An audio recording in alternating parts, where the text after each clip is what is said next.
buenas amigas y amigos de Fisiosolcan, ¿cómo les va? Les habla el doctor Elber Solís y créanme que para mí es todo un gusto saludarlos el día de hoy. Hoy estoy muy feliz porque estoy en un lugar hermosísimo que se llama Quinta Goce, ubicado en Orotina de Alajuela de Costa Rica.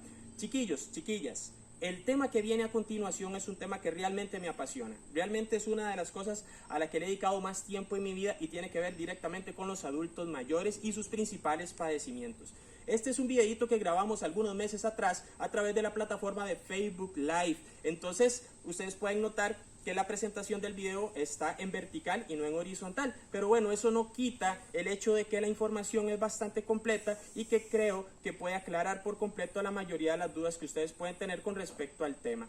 Cualquier cosa, chicos, estamos para servirles. Pueden dejar sus comentarios ahí en la bandeja de comentarios. No se les olvide suscribirse y activar la campanita de notificaciones para que sepan cada vez que subimos un videito más. Chicos, chicas, yo no sé ustedes, pero yo voy para el agua. ¡Chao! ¿Qué se les viene a la cabeza a ustedes cuando pensamos en un adulto mayor? Yo por lo menos puedo pensar en canas, puedo pensar en un paciente con arruguitas en la cara, en las manos, en las piernas, personas débiles, personas con dificultad para hacer ciertas cosas y que eventualmente pueden llegar a tener problemas de memoria. Esto no pasa en todos los casos, pero eso es lo que uno ve o es lo que uno se imagina. Pero no hay nada más lejos de la realidad que esto. Chicos, chicas, pongan mucha atención. La vida se va muy rápido y vean cuándo empieza a ser un adulto mayor. Se supone que el adulto mayor joven está entre los 55 y los 64 años. ¿Se podían imaginar ustedes eso? Que una persona de 55 años ya entra en la etapa de adulto mayor. O sea, yo en lo personal no me lo imaginaba hasta ahora que me puse a investigar un poquito. Y wow, o sea, yo estoy muy cerca. Y eso me preocupa bastante, chicos.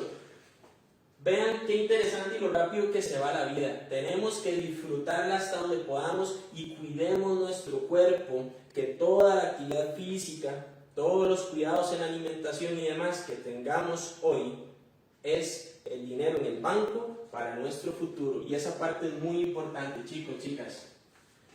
Nosotros, todo esto según la Organización Mundial de la Salud, el adulto mayor maduro está entre los 65 y 74 años. El adulto mayor, simple, adulto mayor, ya podemos denominar adulto mayor, está entre los 75 y 84 años. Y por encima de esa edad, de 85 años en adelante, tenemos el famoso anciano. Nosotros nos vamos a concentrar en esta población de acá, del adulto mayor hasta el anciano. De momento, este tipo de adultos mayores de aquí para atrás no son la población meta del tema del día de hoy. Por ende, nos vamos a concentrar en esta llavecita de acá. ¿Les parece, chicos? Sobre las lesiones cognitivas y sobre las lesiones físicas. Esto, obviamente, hay 1.000.000 de lesiones cognitivas y 1.000.000 de lesiones físicas. Yo me voy a concentrar en las más comunes. Además de que no tenemos todo el tiempo en el mundo para verlas todas, entonces vamos a concentrarnos en las principales y es en las que vemos casi que todos los días en nuestros adultos mayores, por lo menos a nivel de consulta. Voy a empezar con las lesiones cognitivas, ¿ok, chicos? Dentro de las lesiones cognitivas tenemos el famoso ABC, que es el famoso derrame, tenemos el infarto al miocardio, la demencia senil y el Alzheimer. Estos dos por naturaleza generan mucho conflicto. La gente no sabe si el paciente tiene demencia senil o tiene Alzheimer. Esto debido a que la sintomatología es sumamente similar uno a otro. Entonces, ahorita lo vamos a tratar de desmenuzar un poquito ahí rápido como para ver las posibles diferencias entre una y otra y poder entender más o menos qué es lo que está sucediendo.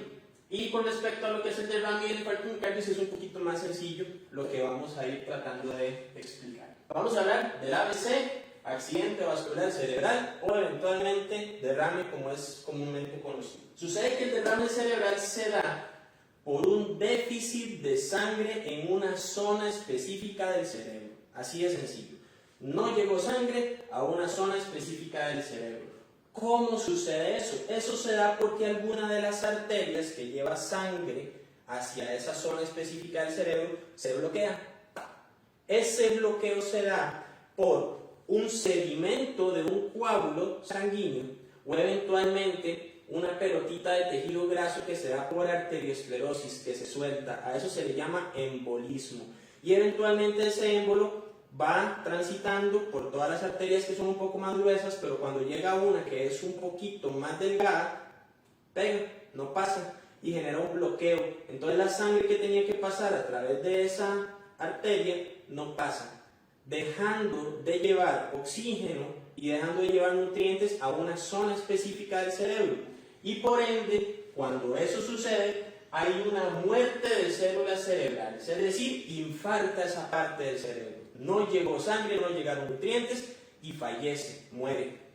Por ende, la persona empieza a tener trastornos, ya sea físicos o cognitivos, de la zona específica que inervaba esa parte del cerebro. Entonces, chiquillos, eso es lo que es el famoso accidente vascular cerebral o derrame. Eso se considera una emergencia médica. Una vez que nosotros veamos que el pacientito está presentando sintomatología de derrame cerebral, se considera emergencia médica, hay que llamar al 911 y salir volados para el hospital. ¿Está bien, chicos? ¿Cómo nos damos cuenta que ese paciente está teniendo sintomatologías?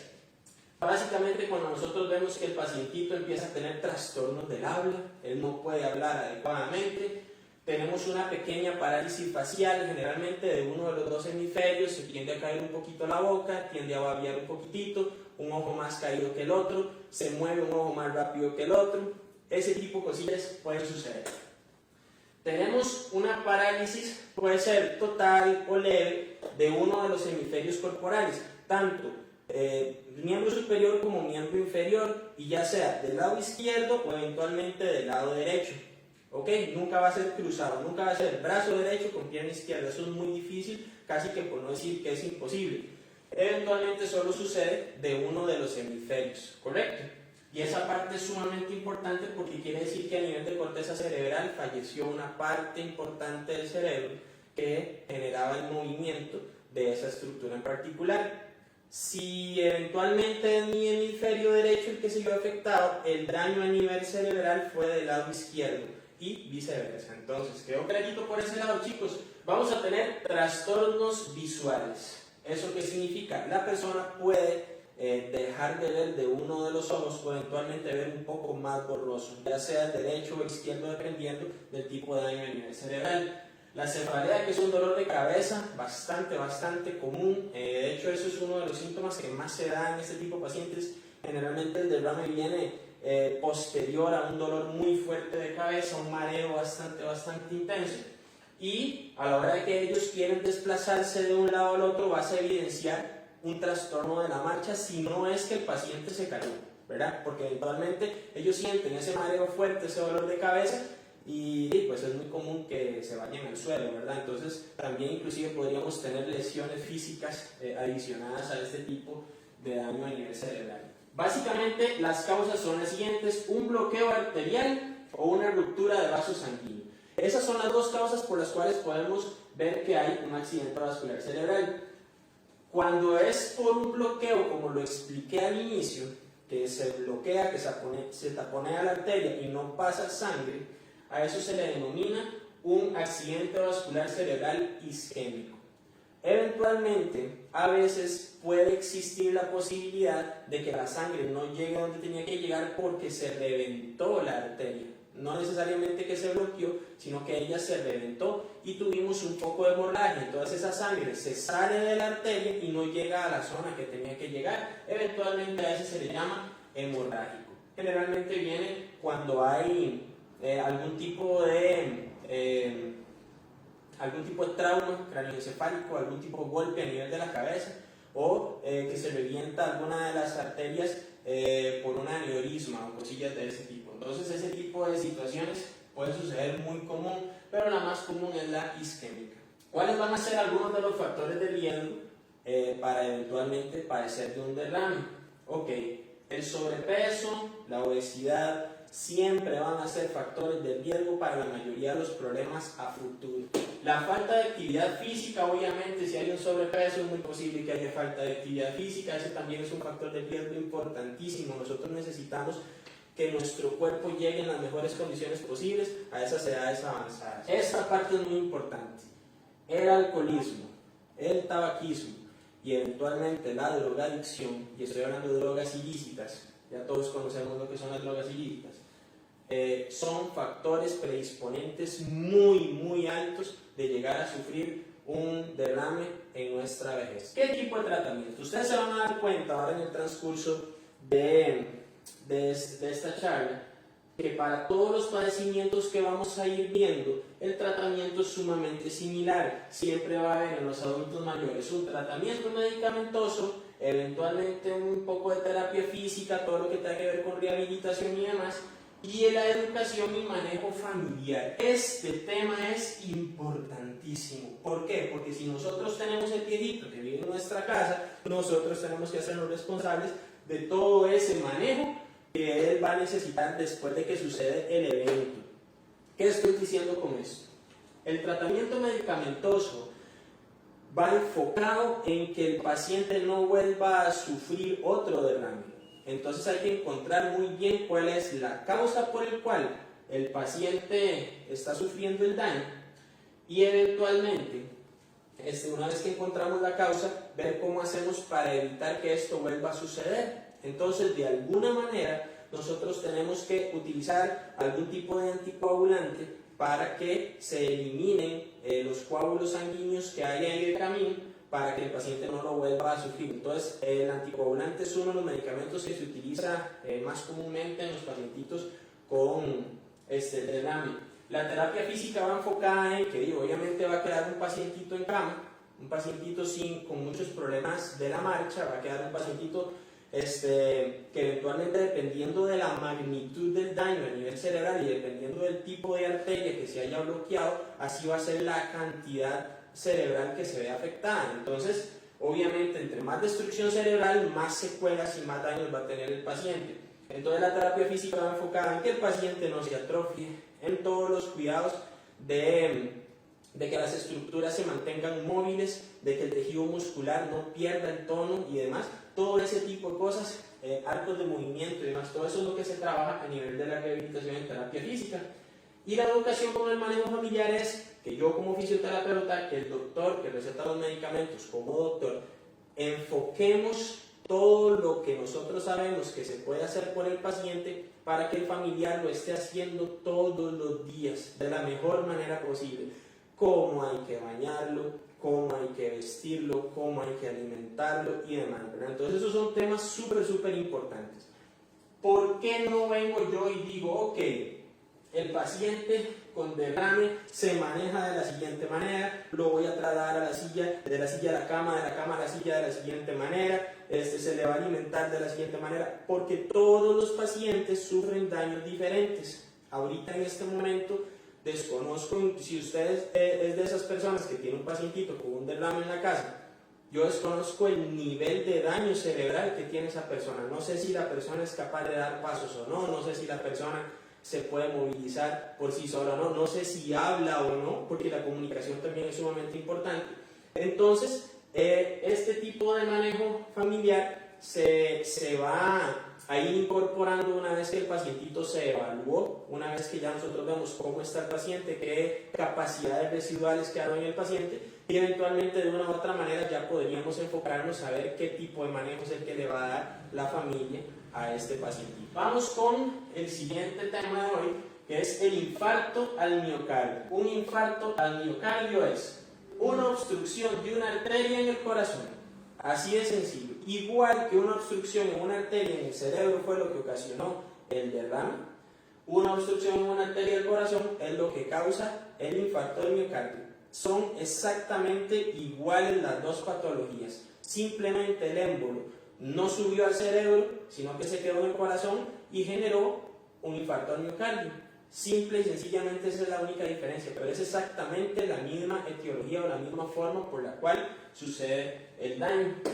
¿Qué ocasiona? Muerte de las células cardíacas. Al igual que se ocasiona una muerte de las células cerebrales, va a pasar exactamente lo mismo a nivel del corazón. Muerte de las células cardíacas. Este daño es completamente irreversible. Se puede ayudar de alguna manera quirúrgica, poniendo algunos bypass a nivel de corazón y demás, pero la persona no vuelve a ser exactamente la misma. Este tipo de personas, a diferencia del derrame cerebral que ocasiona daños a nivel de la parte cognitiva y de la parte física, en este caso del corazón, lo que hace es que el porcentaje de corazón que está trabajando para mantener todo el cuerpo irrigado de sangre es menor.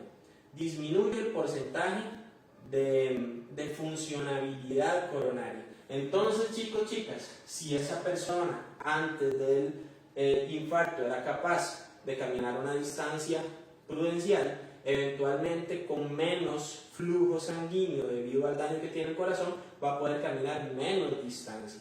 Entonces ese tipo de cosas son muy importantes de tomar en cuenta. Mucha gente tiene en la casa sus papás, sus abuelos, y eventualmente sucede que a él se le dio un infarto hace como 3 meses, pero ya está bien, ya está haciendo todo otra vez en la casa, ya limpia, ya barre, ya hace todo.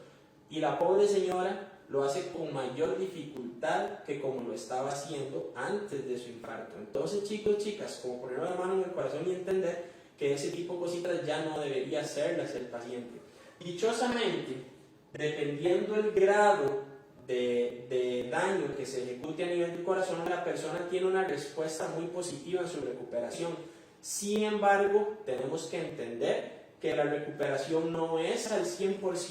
Siempre hay un porcentaje bastante bajo de recuperación en esa parte. ¿Cuáles pueden ser algunas de las causas? Bueno, lo mismo, muy similar a lo del derrame, obstrucción por arteriosclerosis. La arteriosclerosis es una enfermedad que se da cuando las personas comen o consumen muchas grasas saturadas. ¿Qué son las grasas saturadas? Frituras. Si nosotros lo hacemos de una manera habitual, si lo hacemos todos los días y comemos cosas con grasas saturadas todos los días, nuestras arterias, que tienen un canal ancho, se van llenando en las paredes de un tejido graso. Se va haciendo como grueso en todas las paredes y se va haciendo estrecho el canal por donde tiene que pasar la sangre, aumentando la presión sanguínea, y esos son los pacientes hipertensos. Y donde la sangre pasa con mayor presión, empieza a arrancar pedacitos de esa grasa que se deposita en las paredes, y eso ya forma un émbolo.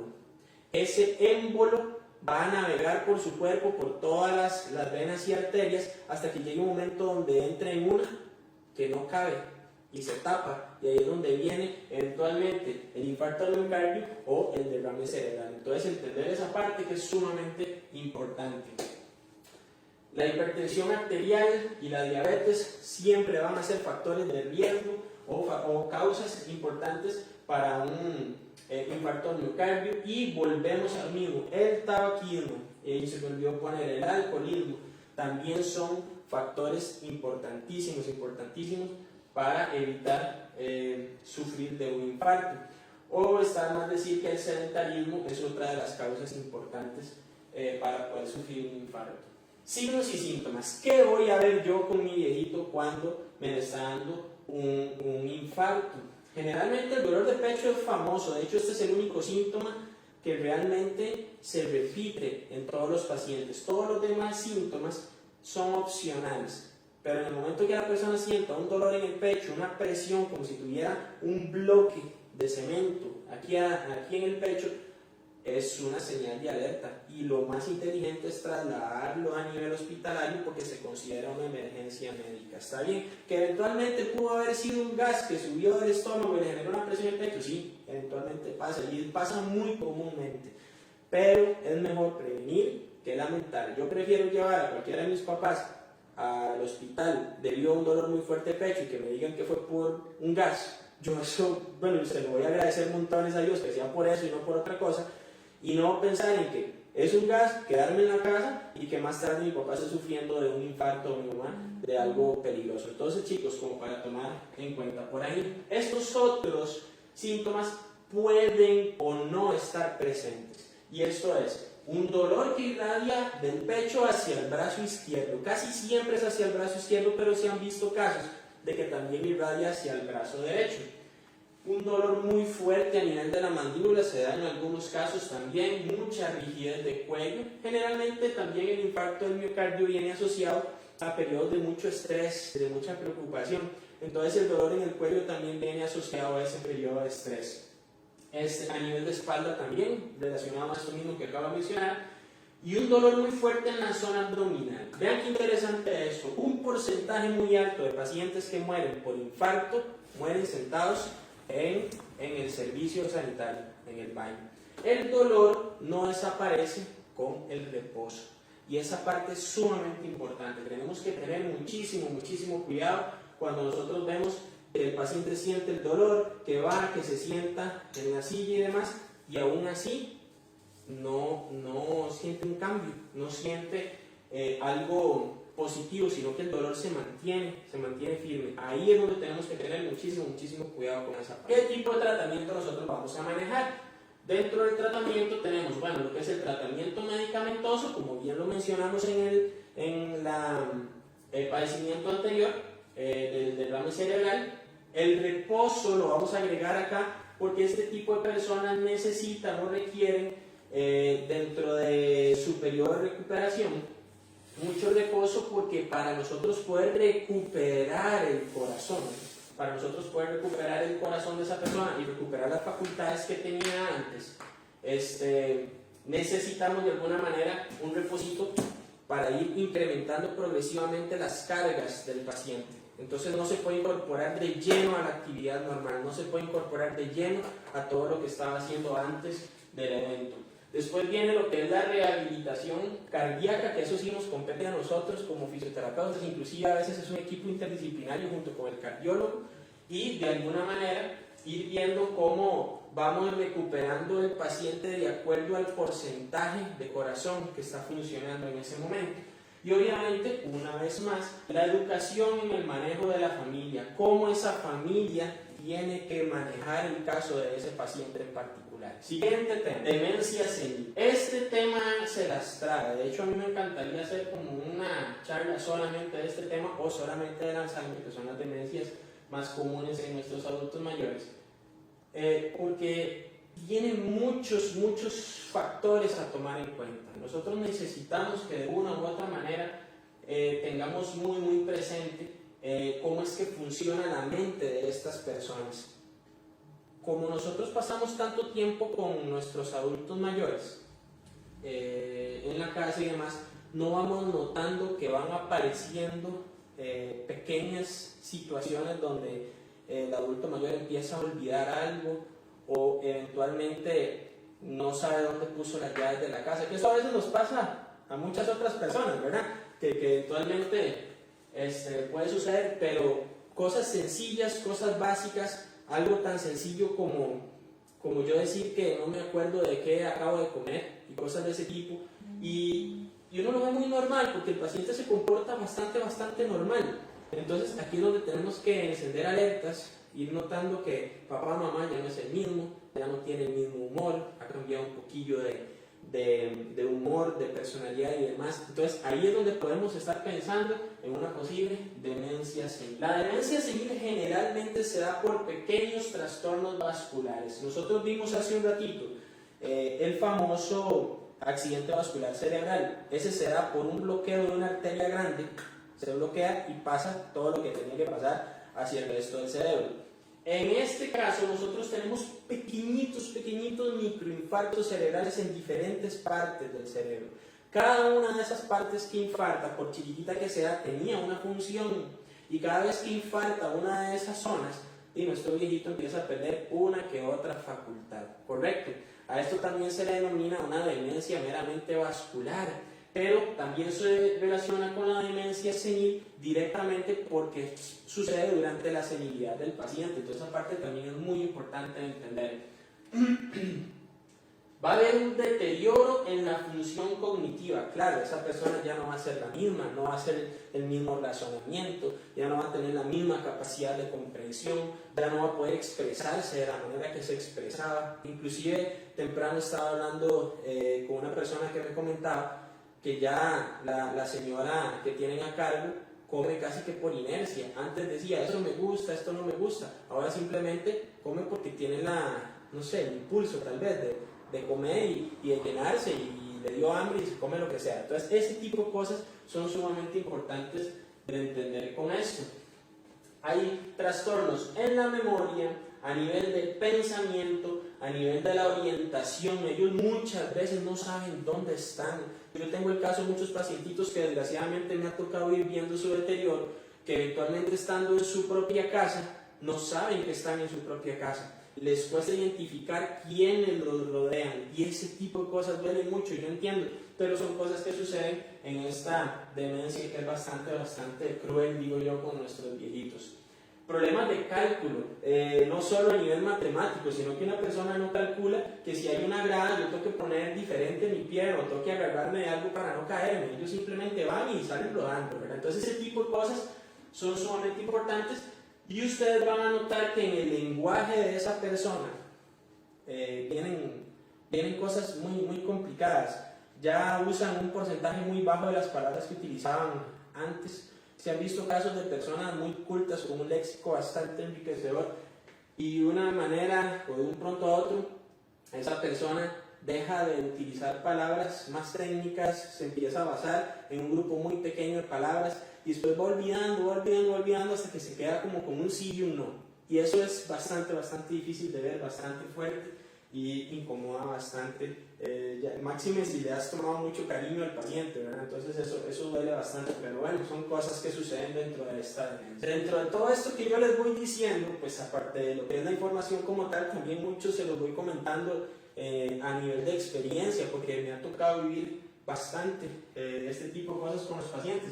Entonces, sí voy recordando muchos de los pacientitos con los que me iba sucediendo esto, entonces me duele bastante. Causas, bueno, generalmente la edad es la causa principal porque esto sucede a nivel del periodo senil del paciente. Entonces estamos hablando por encima de los 75, 80, 85 años. O sea, de ahí para arriba la persona empieza a tener este tipo de problemas. Otra de las causas es otras demencias. O sea, un Alzheimer me puede provocar una demencia senil y eso es algo muy importante entender. O una demencia vascular, como lo acabo de comentar hace un rato, con los trastornos vasculares, también me puede provocar una demencia senil. Entonces, para tomar en cuenta eso, chiquillos, que las causas son muy variables, pero muchas cosas pueden formar la demencia senil. Entonces, no es tan fácil de diagnosticar. Yo no puedo venir y ver a un paciente, hacerle un test y decirle, no, lo que tiene es demencia senil, o no, lo que tiene es Alzheimer, o no, tiene una demencia vascular. Hay que hacer demasiados exámenes, hay que hacer muchos estudios para encontrar cuál es la causa. Inclusive, a veces hay que esperar hasta que el paciente fallezca para hacer una autopsia y ver el cerebro adentro para ver si realmente tenía o no un Alzheimer, a ver si tenía o no una demencia vascular. O sea, así de profundo puede llegar a ser esto, chicos. Trastornos, esto es sencillo, vamos a ir un poquillo rápido porque es bastante sencillo. Trastornos en el comportamiento, evidentemente ya el señor no es el mismo, hace cosas que parecen incoherentes para nosotros, algo que tal vez el señor en sus 5 sentidos no lo haría en otro momento.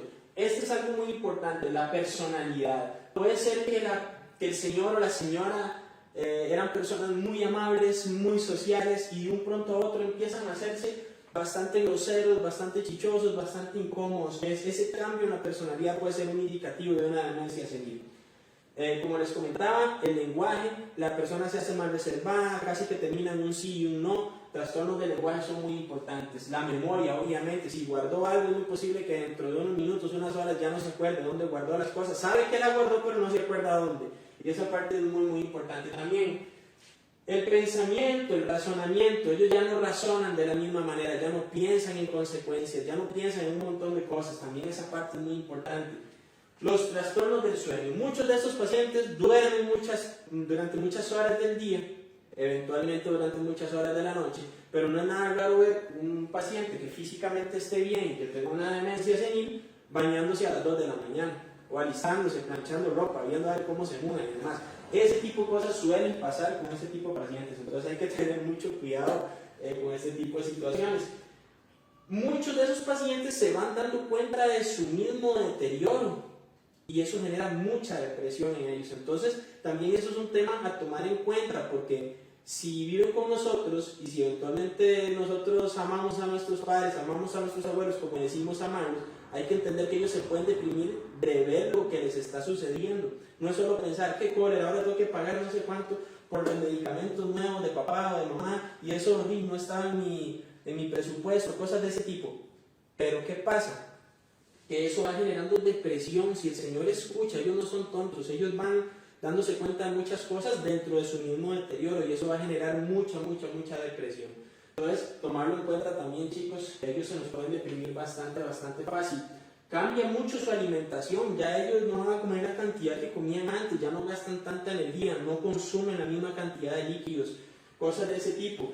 Y llegamos a un punto donde ya bañarse y vestirse es algo que no pueden hacer solitos. Ya hay que ayudarles a bañarse, hay que ayudarles a vestirse, inclusive a alimentarse y demás. Entonces, son cositas que ya estos tres son bastante complicados de entender porque se van dando en etapas un poquito más avanzadas de la demencia. ¿Ok? Tratamiento. Volvemos a lo mismo. El tratamiento es meramente medicamentoso. Vamos a tratar de atajar la sintomatología hasta donde se pueda. Generalmente igual con el uso de anticoagulantes y demás para que no pase ningún tipo de problema. Muchos de estos pacientitos ya llegan a estar en cama, llegan a estar sentaditos en sus sillones, sus sillas de ruedas y demás.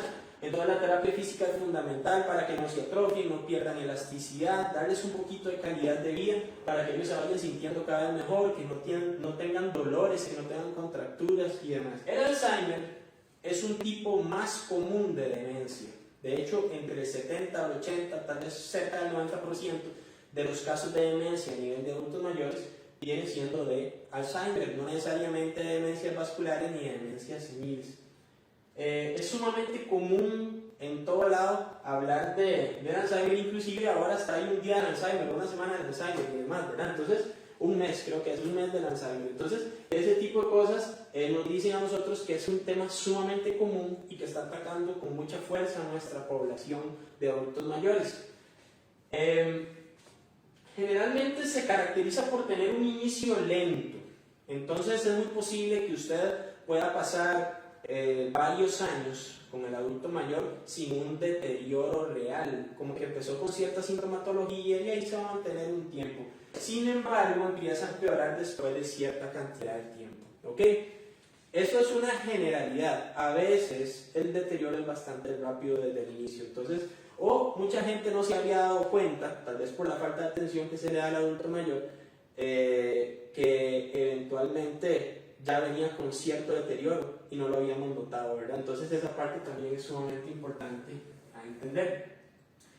Desgraciadamente, no podemos detener el avance de esta enfermedad. No hay un medicamento, no hay un tratamiento, no hay algo que nos ayude a nosotros a detener esta enfermedad y por ende el pacientito sin frenos va para su deterioro, ¿verdad? Entonces, tratar de darle la mejor calidad de vida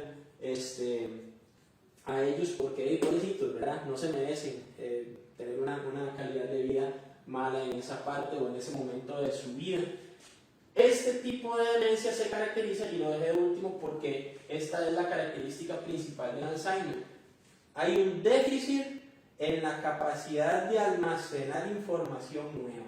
Por ende, la memoria a corto plazo es la que se ve más afectada. ¿Por qué pasa eso? Ya casi se los vamos a explicar, chicos, chicas. Signos y síntomas. Memoria a corto plazo, principal. Simple y sencillamente la persona es incapaz de adquirir conocimiento nuevo. Vamos a ver. Inicio.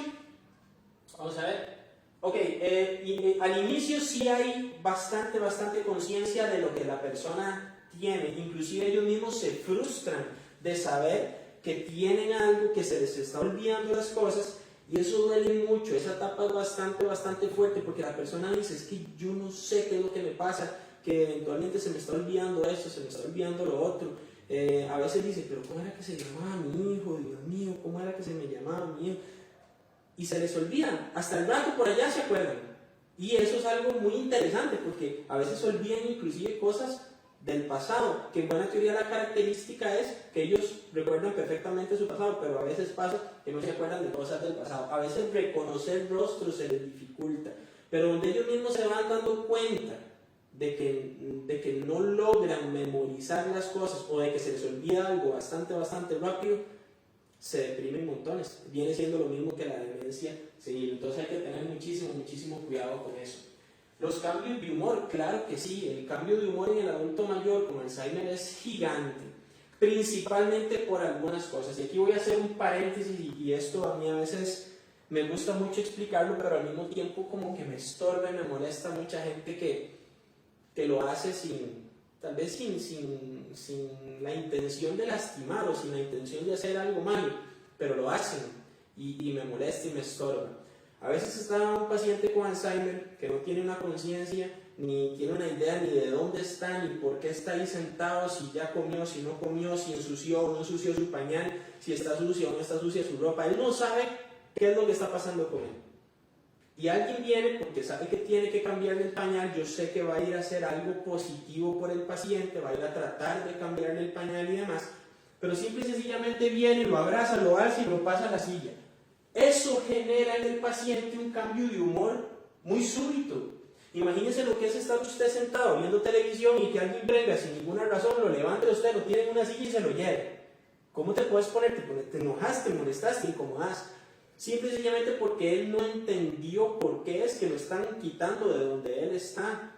Uno siempre, por más perdido que uno vea que está el paciente, uno tiene que llegar y decirle: buenas señor, ¿cómo le va? Disculpe, voy a levantarlo, vamos a pasarlo a una silla, lo voy a llevar a cambiarle el pañal. Eso va a cambiar muchísimo el humor que el paciente pueda tener con usted. A veces uno piensa que los pacientes son agresivos, que son violentos, que son conchos porque los estoy bañando y me maltratan, y me aruñan y me golpean.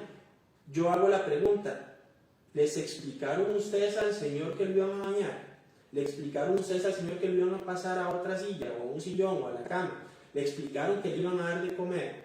Es bastante desagradable que la gente piense que el señor es agresivo si no les han explicado realmente qué es lo que van a hacer con ellos. Entonces, chiquillos, no cometamos ese error, por favor, porque lo he visto en 1 millón de casas y lo he visto. Yo he trabajado en cualquier cantidad de hogares de ancianos y eso se ha repetido muchísimo en esos lugares. Yo soy un principal defensor de eso, de los adultos mayores, porque no me gusta ver ese tipo de situaciones en los diferentes lugares donde voy. Alteración del sueño es exactamente igual que lo de la demencia senil. De un pronto a otro vemos que el señor pasa despierto durante la noche, duerme durante el día, o eventualmente a veces pasan días enteros donde no duerme, o días enteros donde no se despierta. Entonces, eso suele pasar. La alteración del sueño es sumamente común en ellos, y ellos siempre tienen una desorientación increíble. Ellos nunca saben dónde están, ni por qué están, ni qué hora es, ni qué día es, ni qué fecha es. La desorientación es impresionante.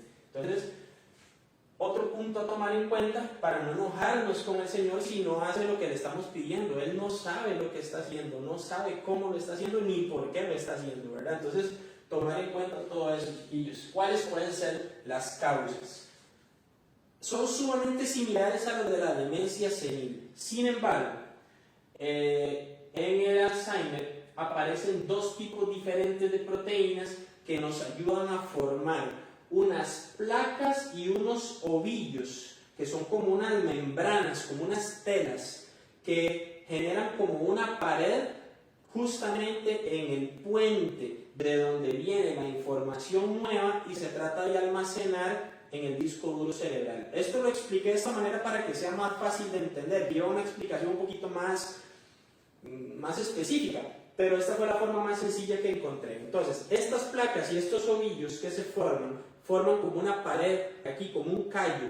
Entonces la información nueva llega acá y rebota, no pasa al disco duro. Por ende, esas personas, todo lo que ya quedó en el disco duro, pueden inclusive hablarte de cosas del pasado, pero son incapaces de recordar lo que acaba de suceder, porque la información nueva no se graba, ¿correcto? Como que se llenó el disco duro, digámoslo así, para que sea más fácil de entender. El sedentarismo durante nuestra vida activa, siempre he dicho que el ejercicio es el dinero en el banco para nuestra vejez, y es totalmente cierto. La actividad física es sumamente importante casi que para todo lo que nos espera a futuro. Entonces, chiquillos, chiquillas, ponerle atención a esa parte. La obesidad es terrible. Si nosotros llegamos a nuestra época de vejez con una obesidad importante, vamos a tener como te dijera, más números comprados para ganarnos muchas de estas enfermedades. Y tenemos que tener muy en cuenta que es muy difícil enfrentar una vejez con otro problema encima que viene siendo la obesidad. Gente que fuma, gente que toma, gente que consume drogas tiene mayor facilidad de que esto suceda en ellos. Y obviamente los pacientes con hipertensión y con un colesterol elevado pues también tienen mucha facilidad para que les dé Alzheimer. Entonces, chiquillos, si ya sabemos cuáles son las cosas que nos dan el Alzheimer y no queremos sufrirlo, ya sabemos en qué podemos trabajar, ¿verdad? Esa parte es sumamente importante. Tratamiento es exactamente igual. Tratamiento medicamentoso, se le da calidad de vida. En este caso, en muchos de estos pacientitos se les da un medicamento que se llama dopamina, son dopaminérgicos que ayudan a estabilizar un montón de cositas a nivel cerebral para que no avance tan rápido la enfermedad. Sin embargo, sabemos y entendemos que eso no se va a estacionar ni va a regresar, simplemente vamos deteniendo el deterioro del paciente. La terapia física para exactamente las mismas situaciones que estoy explicando ahorita en la demencia senil, básicamente preservar arcos de movimiento, todo lo que tiene que ver con la parte de atrofia muscular, lo que son cambios de posición del paciente y demás, y obviamente la educación y manejo a nivel familiar, que ya como les comenté, cada paciente es diferente y por ende los manejos tienen que ser diferentes de uno a otro. Ahora vamos a entrar a la otra parte, que esta es un poquito más rápida, mucho más fácil de entender, y son las lesiones físicas. Las dos lesiones físicas más comunes que hay en el adulto mayor son las fracturas de cadera, que son famosísimas, y las úlceras por presión. Y esto pasa cuando el paciente ya está encamado. Ahora, estas úlceras por presión se pueden dar en todos y cada uno de los pacientes, incluyendo la fractura de cadera y todas las demencias que acabamos de ver de aquí para arriba, porque son pacientes que eventualmente en algún momento van a llegar a estar encamados. Entonces lo dejé de último para entender esa parte. Vamos a entrarle de lleno a lo que es la fractura de la cadera. ¿Qué es la fractura de la cadera? Básicamente, así en dos platos, es cuando el fémur se fractura. No hay de otra. Simple y sencillamente, si el fémur se fractura, eso es una fractura de cadera. El cuello del fémur y la región intertrochanteria son las dos estructuras específicas del fémur que si se fracturan se considera fractura de cadera. Eventualmente, si el fémur se fractura un poco más abajo, ya es una fractura meramente del fémur. ¿Ok? En estos dos tipos de fractura, nosotros tenemos... Ok, bueno, voy a explicarles qué es eso. La fractura en el cuello del fémur es el que se da en esta zona específica de acá. ¿Ven la fractura acá? Les comento, esto se denomina acetábulo, que es parte de la pelvis, y este hueso que sale para acá y para acá es el fémur, que es justamente esta estructura que va a encajar con la rodilla, ¿correcto? Si nos vemos de frente, esta parte de acá se llama cuello del fémur. Si él se fractura acá, tenemos una lesión del cuello del fémur o una fractura del cuello del fémur, y eventualmente, si es un poquito más para acá y está entre estos dos huesitos que se llaman trocánter, se llama intertrochantérica, ¿correcto? Esos son los dos tipos de fractura a nivel de cadera que se pueden dar. Dependiendo del tipo de fractura que tenga la persona, así va a ser. Ok, son quirúrgicas, 100% quirúrgicas las dos. Estas no se pueden dejar sin operar si es que usted quiere volver a recuperar la capacidad de caminar o hacer sus actividades de la vida diaria. Antes de continuar acá, hay algo muy importante que muchas veces la gente dice, no es que papá, mamá se tropezaron, se cayeron y no es que se quebró la cadera. Es cierto, muchas veces pasa así, pero en la mayoría de los casos esto sucede porque hay una enfermedad que se denomina osteoporosis. Y la osteoporosis es cuando el huesito se va haciendo como esponjoso adentro y pierde fuerza y pierde rigidez. Entonces, en algunos casos, el paciente va caminando y siente que se quiebra la cadera y después se cae. Entonces, puede suceder porque el paciente se cayó y por el golpe se quebró la cadera, que es bastante común también, pero en un porcentaje muy alto de los casos, el paciente va caminando y generalmente ya van con cierta andadera, cierto bastón, porque ya tienen ciertos dolores, y se quiebran o se fracturan la cadera y después caen. ¿entienden? Entonces, esa parte es sumamente importante de entender. Como les decía, esto es meramente quirúrgico y tenemos dos tipos de cirugía. O del tipo de cirugía que tenga la persona, nosotros también podemos decir que la recuperación depende del tipo de cirugía. Entonces, ¿eso qué significa? Los tutores internos es que te dejan el huesito natural que traes de fábrica, ¿verdad? Y meten un pin intramedular dentro del hueso, hacen una cirugía para meter unos tornillos, unos pines allá adentro, se denominan tutores internos. Y esos tutores internos van a mantener la estabilidad de la cadera y no necesitan quitarte tu cadera, ¿correcto? Entonces esa parte es súper importante. Ahora, es una muy buena opción, pero el paciente va a estar en cama entre 20 y 30 días esperando a que eso consolide como tiene que consolidar. Es decir, necesitamos que se haga un callo óseo fuerte, resistente, para que en el momento que yo pueda poner de pie a esa persona no se vaya a fracturar nuevamente. ¿Ok? Pues esa parte es súper importante. El otro es un reemplazo total. En este lo que hacen es que hacen una cirugía un poco más agresiva, un poco más grande, un poco más fuerte, y eliminan por completo la cadera del paciente y meten una, obviamente con las mismas dimensiones, que es de titanio, son metálicas, con algunas partes plásticas y demás, que hacen exactamente la misma función, pero ellas las cementan, echan un cemento especial dentro del hueso, entonces entra el reemplazo y se fija ahí en esa zona, se seca bastante rápido el pegamento y entonces a partir del día siguiente, posterior a la cirugía, ya podemos empezar con una rehabilitación fuerte donde el paciente tiene que empezar a dar pasos y a caminar nuevamente. Entonces, la recuperación va a depender del tipo de cirugía que la persona haya experimentado posterior a su accidente. El tratamiento es exactamente el mismo. Bueno, después de la cirugía viene lo que es el tratamiento medicamentoso. Hay que desinflamar, hay que evitar que esa persona se infecte, por lo tanto van a mandar uno que otro antibiótico por ahí. Van a mandar anticoagulantes porque después de una cirugía es muy factible que hayan coágulos a nivel de sangre y nos pueda derivar alguno de los otros padecimientos que estuvimos hablando hace un rato, como el famoso derrame cerebral, el infarto al miocardio, ¿verdad? Entonces ese tipo de cosas son súper importantes entender en este momento. La terapia física involucra lo que es rehabilitación porque el objetivo es que el paciente vuelva a hacer lo que hacía antes de su caída. Y aquí, aparte de todo lo que he mencionado, que se trabaja con los demás pacientitos, tenemos que trabajar la parte de confianza y seguridad, equilibrio y estabilidad en la persona para que pueda volver a hacer todo lo que estaba haciendo antes de su caída, inclusive a veces quedan hasta mejor. Yo tengo pacientitos que eventualmente utilizaban bastón o utilizaban andadera antes de su caída, y una vez que nosotros lo trabajamos y trabajamos en la seguridad, estabilidad y equilibrio, fuerza, resistencia, un montón de detalles que hay que trabajar con ellos, se animan a caminar sin ayuda biomecánica. Y eso, bueno, pueden imaginarse que para uno es como lo mejor que le puede pasar, ¿verdad? Es un logro personal bastante importante y que te motiva montones a seguir adelante.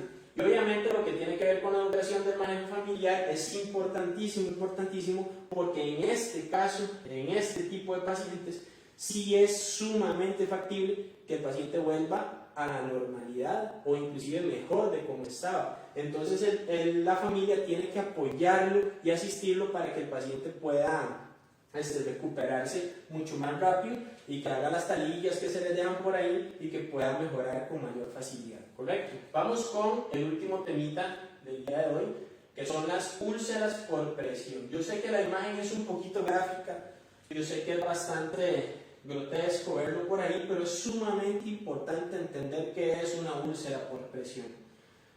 Evidentemente lo que más llama la atención es esto, donde la piel ya se abrió, donde ya hay una herida, donde hay un hueco ahí. Pero si ustedes se fijan con mayor atención, ya aquí hay 1, 2 y 3 enrojecimientos más. Estos son úlceras potenciales que en cualquier momento, si no cuidamos al paciente, se van a formar.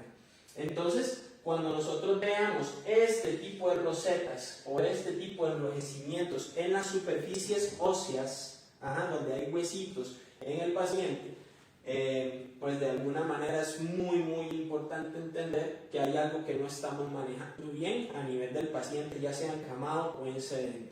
Ok, ¿qué es una úlcera por presión? Sencillo. Una presión directa sobre la piel que genera compresión en todos los vasos sanguíneos, que como ya vimos en casi todos los problemas de adultos mayores, la irrigación sanguínea es sumamente importante porque es la que lleva el oxígeno y los nutrientes a diferentes zonas. Entonces, si yo comprimo vasos sanguíneos, no va a llegar sangre a esa zona en específico. Y al no llegar sangre en esa zona en específico, voy a tener un déficit de oxígeno. No va a llegar oxígeno a la zona que me mantenga vivo el tejido, ni otros nutrientes que también lo necesita, y por ende el tejido se muere. Y al morir el tejido, aparecen las heridas, que son estas úlceras tan grotescas, bastante crudas que se dan en ellos, y duele mucho, incomoda montones, tienen un olor bastante desagradable, y de alguna manera son muy difíciles de recuperar en el adulto mayor, debido a que muchos de esos pacientes son diabéticos. Al ser diabéticos tienen trastornos de coagulación, o súmenle que muchos de estos pacientes que están encamados ya sufrieron accidente vascular cerebral o ya sufrieron algún tipo de infarto en el miocardio y por ende están anticoagulados, ¿verdad? Para no sufrir otro evento de esos y ya están encamados.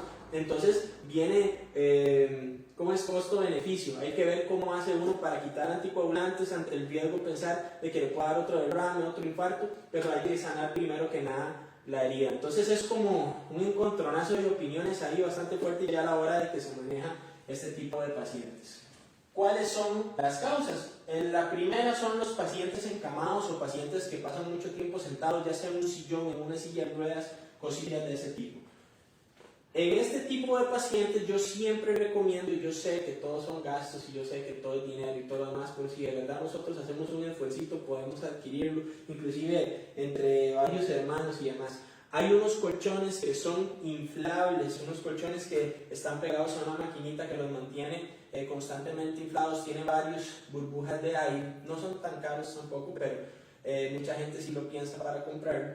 Y el paciente se acuesta encima de ese colchón y las constantes descargas de aire que él hace a lo largo del día evita en gran medida que aparezcan este tipo de ulceraciones. Esos son los casos de los pacientes que están encamados.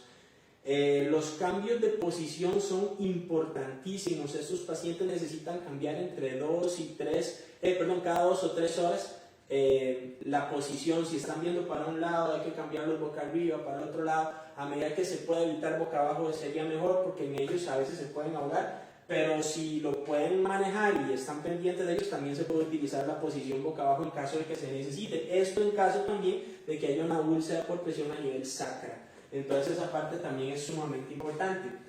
¿Qué lo facilita? Bueno, pacientes diabéticos son famosísimos para tener úlceras y desgraciadamente cuesta mucho regenerarlos en ellos. La humedad. Si nosotros no cambiamos un pañal en el tiempo que teníamos que cambiarlo, si no estamos pendientes de cuando papá y mamá se nos orinó, es sumamente complicado que no aparezcan úlceras. Por más colchón inflable que tengamos, por más cremas que utilicemos, si hay humedad, el paciente se nos va a ulcerar. Esa parte es sumamente importante. Inclusive es con la micción y con la defecación, todo eso genera mucha humedad. Las temperaturas en las que ellos están también es sumamente importante, que ellos no pasen mucho tiempo en una superficie caliente, en un cuarto muy encerrado. Ellos tienen que estar en cuartos ventilados, que les entre bastante oxígeno, bastante aire. Eso les ayuda a montones.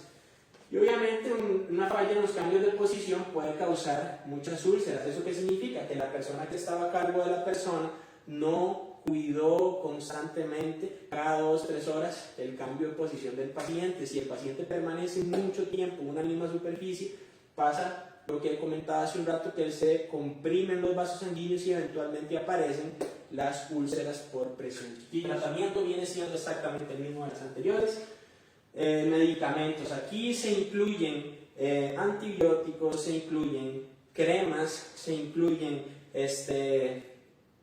apósitos, un montón de cosas que nosotros necesitamos utilizar con el paciente. A nivel de los cuidados de enfermería, todo lo que tenga que ver con cambios de posición, cambios de apósitos, curaciones, lavados quirúrgicos, todo ese tipo de cosas son sumamente importantes para poder cerrar una úlcera. A nivel de terapia física, ¿qué puedo hacer yo para ayudar? Nosotros contamos con equipos que contienen corrientes tipo microcorriente de regeneración, se puede utilizar ultrasonido, se puede utilizar láser, se puede utilizar un montón de cosas que ayuden a regenerar los tejidos y obviamente volvemos a lo mismo. Lo principal es la educación en el manejo de la familia. Siempre uno tiene que explicarle a la familia cómo es que se tiene que manejar la situación en casa. Muchísimas gracias, chicos. Yo espero de corazón que les haya servido, que les haya gustado. Esto es algo que hacemos con demasiado cariño, con todo el amor del mundo, principalmente hoy, que es un tema que amo, que es un tema que es a lo que me dedico, realmente me doy por mis viejitos, amo mis viejitos y de verdad ha sido un placer para mí poder presentarles este tema. Cuídense un montón, chiquillos, que Dios me los bendiga. El doctor Elber Solís se despide y aquí estamos presentes para todo lo que necesiten y nos vemos en unos días con un nuevo videito más de estos. Gracias, chiquillos, bendiciones.